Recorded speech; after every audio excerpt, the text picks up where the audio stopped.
कर देंगे। देखो चैप्टर का नाम था करंट इलेक्ट्रिसिटी। सबसे पहले शायद इसमें हम लोगों ने सीखा था करंट का formula I equal to delta Q by delta T, या आपने एक और फॉर्मूला सीखा होगा I equal to D Q by, depend करता है कौन सा एवरेज करंट और कौन सा इंस्टेंटेनियस। इसके बाद ये भी आपने सीखा कि ये स्केलर क्वांटिटी है। नेक्स्ट हमने सीखा करंट डेंसिटी, शायद याद हो। करंट डेंसिटी एक वेक्टर क्वांटिटी था जिसको आप लोगों ने जे से दिखाया था और इसका फॉर्मूला था करंट बाई एरिया। इसके भी कई फॉर्म्स ऑफ करंट डेंसिटी थे जिसमें कि आपको एरिया के परपेंडिकुलर ना हो तो क्या फॉर्मूला होता है, जिसमें आपने सीखा I equal to J vector dot A vector, अगर याद हो तो, या जे डॉट डेल्टा एस भी आपने लिखा था। इसके बाद हम लोगों ने सीखा जो टर्म उसका नाम था ड्रिफ्ट वेलोसिटी, और ड्रिफ्ट वेलोसिटी का डेफिनेशन में आपने रिलैक्सेशन टाइम नाम का एक टर्म सुना, और इसमें आपने ड्रिफ्ट वेलोसिटी का फॉर्मूला देखा VD equal to E tau by M. ऐसा इसलिए जरूरी है क्योंकि आप लोग MCQ सामना करने वाले हैं। कम से कम क्या पढ़ा है उसका ऑब्जेक्टिव के लिए कम से कम फॉर्मूला तो याद रहे। यदि फॉर्मूला नहीं आएगा MCQ में, ये भी चिंता मत कीजिए। ई टॉ बाई एम इंटू में ई याद आ रहा होगा, वेक्टर फॉर्म में लिखने पे आपको यहाँ पे क्या लगाना पड़ता था, माइनस। इसके बाद हम लोगों ने रिलेशन देखा था between current density and drift velocity, जहाँ फॉर्मूला था J equal to NE into में VD, जहाँ N था number of electrons per unit volume, E था चार्ज ऑफ इलेक्ट्रॉन और VD था ड्रिफ्ट वेलोसिटी।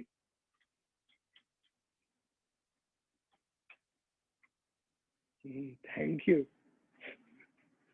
आज के समय में कौन ना सोच पाता है, कौन सोचता है? इस बस को ऑन कर देता तो और अच्छा कोर्स हो जाता तुम्हारा। हाँ ठीक है, दूर था कहीं, कोई बोला भी नहीं, किसी का नेटवर्क तो गड़बड़ हो रहा होगा, कोई कुछ बोला ही नहीं। क्लास ओ मतलब फिर ज्वाइन भी क्या करता है, स्कूल का नियम थोड़ी है हम किसी को कुछ बोलेंगे। अटेंडेंस नियम कहाँ लेते हैं हम, शुरू में लिए फिर सोचते कि हम काहे लोग जिद करें भाई, खुद पढ़ना होगा पढ़ेगा, नहीं पढ़ना होगा नहीं पढ़ेगा। पैसा से मतलब पैसा दिया हम रखेंगे, नहीं दिया निकाल देंगे, सिंपल सा बात है। हम फिर हमको देखो अटेंडेंस लिए 3-4 दिन, हमको मन में अच्छा भावना आया, अच्छे टीचर बने, बस पागल है हम। फिर मेरा भावना वहीं मर गया, आई मीन भावना का फीलिंग है तो मर गई, जो भी है। J equal to NEVD। इसके बाद शायद आपको याद हो हमने पढ़ा एक और formula J equal to sigma into E, जहाँ सिग्मा एक नया टर्म आपने सीखा जिसका नाम था कंडक्टिविटी। और इसके बाद हम लोगों ने सिग्मा के बारे में ये भी पढ़ा, कंडक्टिविटी लिखने वाले थे ना, और ये भी जानते थे कि कंडक्टिविटी होता है 1 by resistivity, rho is your resistivity था।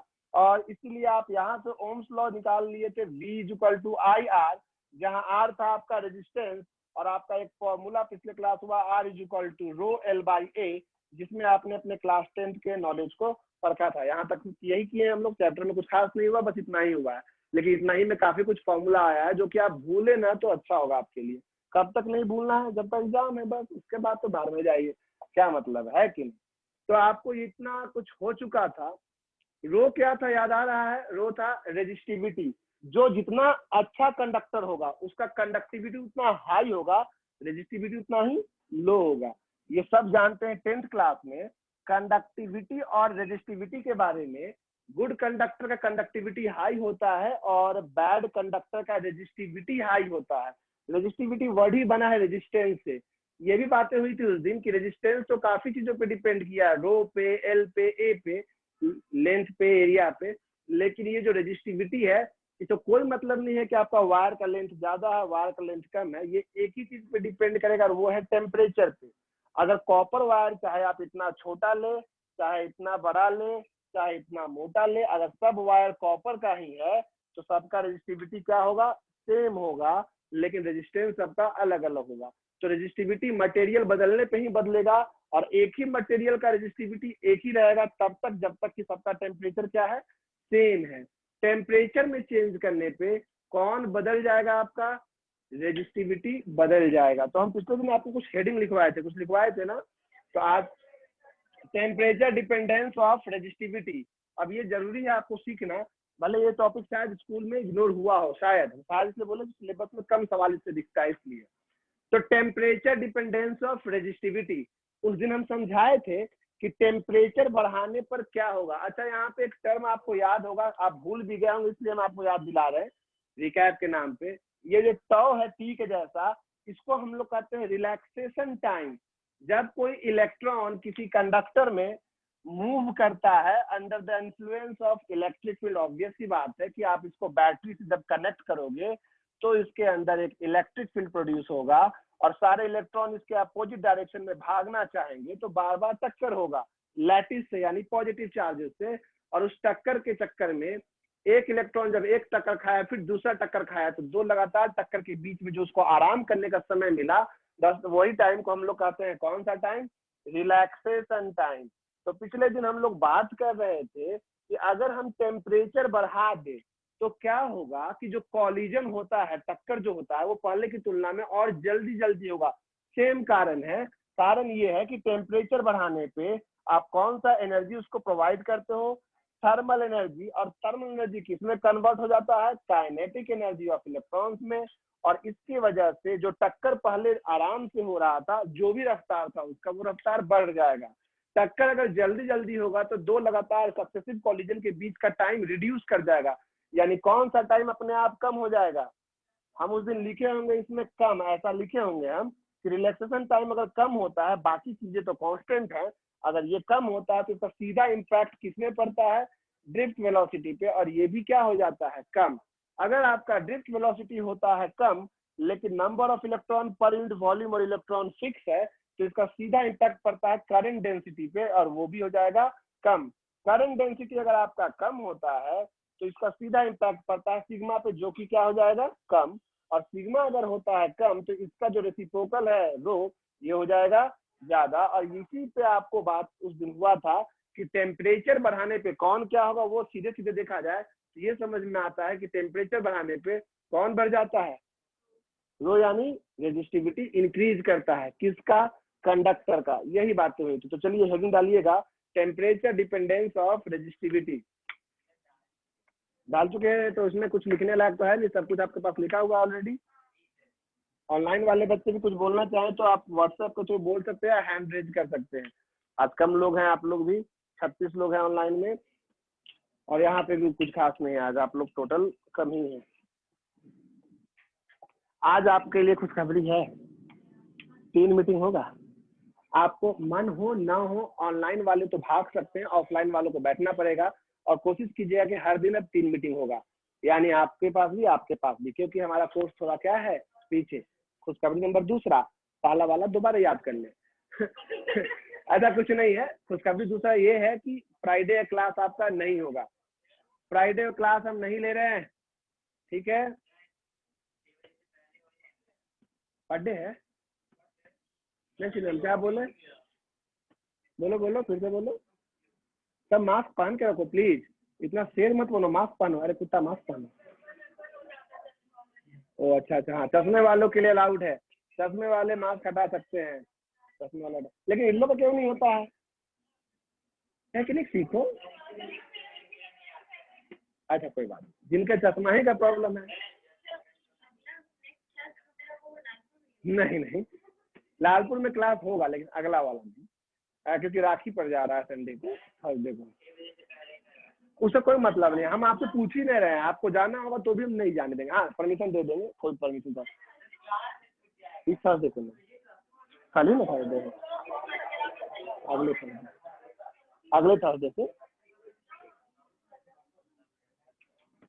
चलिए हो गया, अब बकबक नहीं। अगला क्लास आपका क्या है या नहीं, ये हम बताएंगे मैसेज के थ्रू। वैसे आपको आने नहीं है उस दिन, पहले मैसेज देखना है और उसके बाद ही। वैसे हम पहले ही बता दिए क्या है आपका, छुट्टी चांसेस है 99.9%, लेकिन वही जो किराया बच जाता है डिटॉल सफाई के बाद। ऐड देखते हैं ना, उतना चांसेस अभी भी है।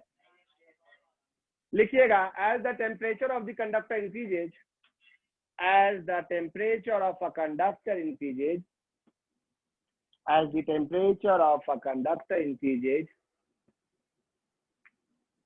more thermal energy becomes available for, as the temperature of a conductor increases, कोई बात नहीं, as the temperature of a conductor increases, comma, more thermal energy becomes available for conduction electrons. More thermal energy becomes available for conduction electrons.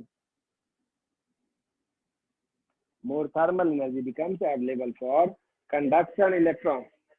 वो हमको भी नहीं आता है, छोड़ दो। ऐसे लिखो अवेलेबल का स्पेलिंग, नहीं बुझा ऐसे अवेलेबल, ठीक है ना। तो ऐसे तुम हर चौथा शब्द का स्पेलिंग कहीं पूछोगे तो ये आसान तरीका, ठीक है। कन्वर्जन होता ना हर एनर्जी का, तभी तो वेलोसिटी आया तो काइनेटिक है ना हुआ, is a form of kinetic energy. कहीं भी वेलोसिटी प्रोड्यूस हुआ मतलब काइनेटिक एनर्जी हुआ। नहीं, अब होगा रैंडम होगा ना, फिर तो वो रैंडम हो गया, अभी तो इन्फ्लुएंस है। सन becomes available for conduction electron. हम चाहते तो ये सब बात लिखवा सकते हैं, लेकिन इतना लिखने का कोई आवश्यकता नहीं है। एज ए रिजल्ट, सीधे लिखो as a result, as a result of this, as a result of this, resistivity of the conductor increases. As a result of this, resistivity of the conductor increases. हमको सब कुछ लिखवाना था। As a result of this क्या होता, पहले कौन decrease करता, पहले कौन डिक्रीज करता, फिर कौन डिक्रीज करता, ड्रेड वेलोसिटी, फिर कौन कम होता, जे, फिर सिग्मा, सब लिखते, लेकिन हम डायरेक्ट लिखवा दिए। As a result of this what, resistivity of the conductor increases, decreases नहीं, क्या लिखवाए हैं, इंक्रीजेज। तो एक बात तय हो गया यहाँ से, आप और हम ये मानते हैं कि ये बात लिखा हुआ है ना सबका, नहीं लिखा हुआ तो जरा जरूर नोट पे रखिएगा, क्योंकि इसी से आपको फटाफट पूरा 3-4 पेज करनी पड़ जाएगा जब ऑब्जेक्टिव को ध्यान दीजिएगा तो। इसलिए प्लीज ध्यान रखिएगा, किसी के पास ना हो तो हम ग्रुप में भेज दे रहे हैं इसका एक प्यारा सा क्या खींच के।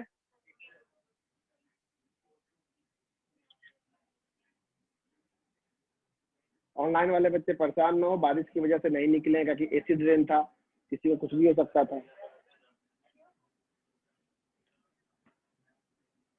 तो आखिर टेम्परेचर बढ़ाने से रेजिस्टिविटी तो इंक्रीज करता है, ये तय बात है, लेकिन वो किस फॉर्म में, कौन सा फॉर्मूला है उसके लिए, वो हम आपको बताने वाले हैं।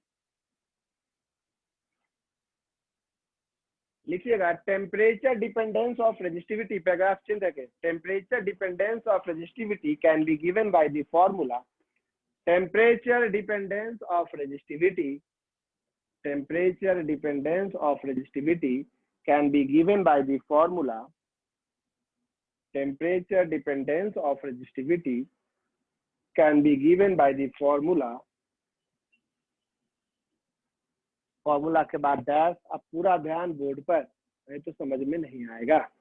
Can be given by the formula, rho at any temperature T, यानी बेस में लिखा है हमने टी, दिख रहा है, किसी भी टेम्परेचर टी पे किसी भी कंडक्टर का रेजिस्टिविटी का formula, rho at any temperature T naught into 1 plus alpha T minus T naught. अभी लिखना मत, सुनो। मान लो मेरे पास ये कंडक्टर है, ये पेन, और अभी इस रूम का टेम्परेचर 16 डिग्री सेल्सियस है, ठीक है, और इस समय इसका रेजिस्टिविटी है 10। कितना रेजिस्टिविटी, 10। अगर हम इस रूम का टेम्परेचर 16 से बढ़ा के 60 ले जाए तो इसका रेजिस्टिविटी कितना होगा, यानी शुरुआत का जो टेम्परेचर है वो क्या कहलाएगा, टी नॉट, जो 16 था रूम का टेम्परेचर, और टी नॉट टेम्परेचर तो इसका रेजिस्टिविटी कितना था, 10 था, तो उस समय जो रेजिस्टिविटी है वो क्या कहलाएगा, रो एट टेम्परेचर टी नॉट। तो आपको किस टेम्परेचर पे निकालना है बताओ, 60 पे। तो टी का वैल्यू यहाँ 60, इसका वैल्यू 16, इसका वैल्यू 10, तो ये निकल जाएगा। लेकिन यहाँ एक आपको कांस्टेंट दिख रहा है, वो क्या है, अल्फा। अल्फा एक कांस्टेंट है, यह अल्फा इज अ कांस्टेंट, इसको कहते क्या है, ऑफलाइन में कोई बच्चा बता दे जो यहाँ सामने बैठा है, अगर स्कूल की पढ़ाई आपको याद है तो, क्या कहते हैं इसको, लगेगा जूता अभी बीता का सब हो जाएगा। हाँ, किसी को इसका नाम पता है, इस कॉफिशिएंट को क्या कहते हैं, बहुत सही जवाब आया, टेम्परेचर कॉफिशिएंट। ऐसा बोलना पड़ता है कि आप लोग सुन नहीं पा रहे, लोग बोला भी नहीं था, झूठ बोले हैं। टेम्परेचर कॉफिशिएंट ऑफ रेजिस्टिविटी, नाम याद रखेंगे तो आपके लिए अच्छा होगा। अगर आपने 11th क्लास में थोड़ा बहुत भी पढ़ाई किया है तो आप में से कोई एक बता सकते हैं अल्फा का यूनिट क्या होगा, इक्वेशन देख के अल्फा का यूनिट क्या होगा, नहीं गलत, अल्फा का यूनिट क्या होगा, देखो सबसे पहली बात तो ये कि आपको इधर का डायमेंशन सेम होना चाहिए, शांत शांत, केल्विन पर ओम नहीं, अल्फा और इसका डायमेंशन कैंसिल हो जाना चाहिए एक दूसरे से, ताकि ये डायमेंशन लेस हो जाए तो दोनों साइड का डायमेंशन रो और रो ही रह जाए। ठीक है, तो इसका डायमेंशन इसके डायमेंशन के जस्ट अपोजिट होना चाहिए। ये है टेम्परेचर, टेम्परेचर है ना टी और टी नॉट, उसका यूनिट केल्विन अगर है तो इसका ऐसा यूनिट क्या होगा, केल्विन इनवर्स। यानी इसके जो यूनिट्स यूज किए जाएंगे, यूनिट जो यूज किए जाएंगे वो डिग्री सेल्सियस इनवर्स भी यूज कर सकते हो और डिग्री केल्विन इनवर्स भी यूज कर सकते हो। ठीक है, याद रखना जो भी यूनिट जिस सवाल में जैसा रहेगा, डिग्री सेल्सियस में उसमें यूज करो, केल्विन इनवर्स में उसमें यूज करो। अल्फा हर किसी का अलग अलग होता है। मेटल का अल्फा काफी स्मॉल होगा थोड़ा, लेकिन वैल्यू में ज्यादा। सेमीकंडक्टर, सेमीकंडक्टर का अल्फा नेगेटिव में होता है। सेमीकंडक्टर अल्फा क्या चीज में होगा, नेगेटिव में। और इस चक्कर में अभी आपको हम क्या बोले कि किसी भी कंडक्टर का टेम्परेचर अगर आप बढ़ाते हो, किसी भी कंडक्टर का अगर आप टेम्परेचर बढ़ाते हो तो उसका रेजिस्टिविटी भी क्या करेगा, इंक्रीज करेगा। टेम्परेचर बढ़ेगा तो रेजिस्टिविटी इंक्रीज करेगा। किसी भी कंडक्टर के बारे में बात कर रहे हैं, लेकिन आपको पता होना चाहिए कि सेमी कंडक्टर अगर ये होता, ये क्या होता अगर एक सेमी कंडक्टर, तो सेमी कंडक्टर की खासियत ये है कि ये उल्टा काम करता है। टेम्परेचर बढ़ाने पे रेजिस्टिविटी घटता है। जैसे सोलर सेल जो है, जर्मेनियम, आर्सेनिक, जितने भी सेमीकंडक्टर है, सोलर सेल के बारे में जानते हैं, उसको सनलाइट में रखते हैं, धूप में रखते हैं, टेम्परेचर बढ़ता है तो वो और गुड कंडक्टर होता है। यानी किसी कंडक्टर का टेम्परेचर बढ़ेगा तो वो और बैड कंडक्टर होगा, लेकिन किसी सेमी कंडक्टर का टेम्परेचर बढ़ेगा तो वो और गुड कंडक्टर होगा। ऐसा क्यों होता है, इसके लिए आपको पूरा चैप्टर ही पढ़ाएंगे हम, जिसका नाम है सेमीकंडक्टर इलेक्ट्रॉनिक्स। लास्ट चैप्टर है 12th का, पता है आपको? आपके 12th क्लास का सबसे अंतिम चैप्टर क्या पढ़ेंगे आप? जैक बोर्ड पढ़ेंगे, कम्युनिकेशन सिस्टम जो सीबीएसई में हट चुका है, उनका होगा सेमीकंडक्टर इलेक्ट्रॉनिक्स, वही लास्ट है। तो ये दोनों में बहुत बड़ा अंतर है, समझ में आ रहा है? टेम्परेचर बढ़ाने पे कंडक्टर, इसके लिए जो अल्फा होगा ना, सेमीकंडक्टर का अल्फा जो होगा स्मॉल तो होगा ही, सबका अल्फा स्मॉल ही होता है, एंड इसका होगा नेगेटिव, इसका अल्फा क्या चीज में होगा, पॉजिटिव में होगा। कई सारे अलॉय है, जितने भी अलॉय देखिएगा, नाइक्रोम ये सब, उसका ऑलमोस्ट ग्राफ ऐसे देखिएगा। ये अलॉय जितने देखिएगा ना, ये है रेजिस्टिविटी और ये है उसका क्या, टेम्परेचर। यानी कोई खास फर्क नहीं पड़ेगा टेम्परेचर बढ़ने पे, उसका रेजिस्टिविटी में कोई खास फर्क नहीं दिखता, वो क्या हो गया, अलॉय हो गया। अच्छा, सुपर कंडक्टर भी आप सुने होंगे शायद, याद है सुपर कंडक्टर क्या होता है? सुपर कंडक्टर नाम ही से सुनने से लगता है कि ऐसा डिवाइस, ऐसा वायर, ऐसा कंडक्टर जो बिल्कुल भी करंट की बर्बादी ना करे, उसमें रेजिस्टेंस कितना हो जाए, रेजिस्टेंस ही जीरो हो जाए, उसमें कोई रोकने वाला ही ना हो, वो सुपर कंडक्टर हो। साइंटिस्ट सुपर कंडक्टर बनाने की कोशिश में लगे हुए हैं, बन भी गया है, लेकिन प्रॉब्लम ये है कि उसके लिए टेम्परेचर बहुत कम चाहिए, 4 केल्विन के आसपास टेम्परेचर चाहिए, और उसको आप ऐसे डेली लाइफ में यूज नहीं कर सकते। वैसे साइंटिस्ट 125 केल्विन तक भी टेम्परेचर करके सुपर कंडक्टर बनाने में सक्षम हो गए हैं। सुपर कंडक्टर का यूज किसी किसी कंप्यूटर के बहुत ही हाई ट्रांसफरिंग स्विच के लिए यूज किया जाता है, लेकिन वो अभी प्रैक्टिकली उतना पॉसिबल नहीं हो पाया है। सुपर कंडक्टर समझ रहे हैं कि वायर में करंट गया तो कोई एक्सटर्नल सोर्स का जरूरत नहीं है, एक बार करंट दौड़ गया तो करंट बर्बाद होने वाला है ही नहीं। बर्बाद करंट क्यों होता है? हीट एनर्जी के रूप में I² आपने पढ़ा होगा शायद, जूल्स हीट 10th क्लास में, I²RT। जब आर है ही नहीं तो बर्बादी है ही नहीं, तो हम करंट दिए तो जिंदगी बन वो रहे, तो वो सुपर कंडक्टर हो जाएगा, तो बाद में जो होना हो। लेकिन ये सुपर कंडक्टर नहीं है, सेमी कंडक्टर है। सुपर कंडक्टर ग्राफ आप ऐसे समझ सकते हैं, मतलब एक खास टेम्परेचर के आसपास, मान लो यहाँ 4 केल्विन है, अचानक से उसका रेजिस्टिविटी सीधे घट के कितना हो जाएगा, 0। वो खास टेम्परेचर पे, इसको हम लोग कहते हैं भाई, स्पेशल टीसी नाम दे दिए मान लो, ठीक है, सुपर कंडक्टर क्रिटिकल टेम्परेचर। कौन सा टेम्परेचर इसके लिए कह दिए हम, क्रिटिकल टेम्परेचर। तो ये 4 ग्राफ में एक कंडक्टर का है, एक अलॉय का है, एक सेमी कंडक्टर का, और एक किसका है, सुपर कंडक्टर का है। ये भी आप ना बोले कि इससे भी ऑब्जेक्टिव बनेगा।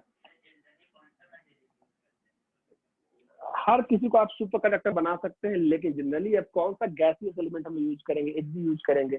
कोई भी आप बना सकते हैं, प्रॉब्लम ये है टेम्परेचर वो आप परमानेंटली नहीं रख सकते हैं ना, इसलिए। अब देखिए यहाँ ध्यान से, फॉर्मूला क्या मिला, rho t is equal to rho T naught 1 + alpha T minus T naught. दिखा आपको ये फॉर्मूला? ये फॉर्मूला आपको अच्छे से याद हो जाना चाहिए, ठीक है।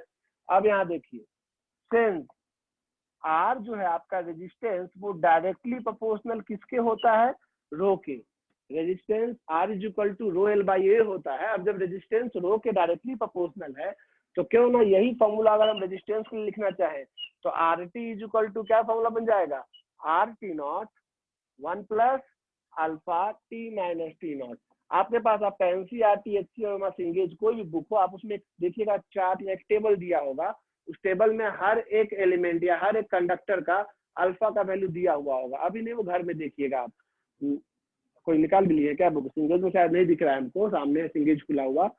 हर किसी का अल्फा है। सेमी कंडक्टर का अल्फा आपको नेगेटिव में दिखेगा, कंडक्टर का भी अल्फा है, लॉय का भी अल्फा है। आपको याद नहीं करना है उसका ऐसा यूनिट किस फॉर्म में दिखेगा, डिग्री सेल्सियस इनवर्स या डिग्री केल्विन इनवर्स। तो आपको ये फॉर्मूला अच्छे से याद हो जाना चाहिए। R T is equal to R T naught, हम सब लिखने बोलेंगे तब लिखिएगा, पागल से मत लिखने लगिएगा। R T naught 1 plus alpha T minus T naught. अब यहाँ पे कुछ स्पेशल नोट्स देखिए, स्पेशल नोट्स जो काफी स्पेशल होने वाले हैं भाई। मान लीजिए अभी इस रूम का टेम्परेचर है 20 डिग्री सेल्सियस, 20, यानी टी नॉट का वैल्यू कितना हो गया 20, और इस समय इसका कुछ रेजिस्टेंस है, मान लो जो भी रेजिस्टेंस है। तो अब इस रूम का टेम्परेचर हम बढ़ा कर दिए 40 डिग्री सेल्सियस, तो नया रेजिस्टेंस का नाम दिया R1। तो R1 is equal to R naught. R naught यानी किस समय की बात कर रहे हैं हम, जो स्टार्टिंग टेम्परेचर होगा, ये 0 भी हो सकता है। अभी मतलब 20 की बात कर रहे हैं। 1 प्लस अल्फा टी माइनस क्या लिखेंगे, टी नॉट।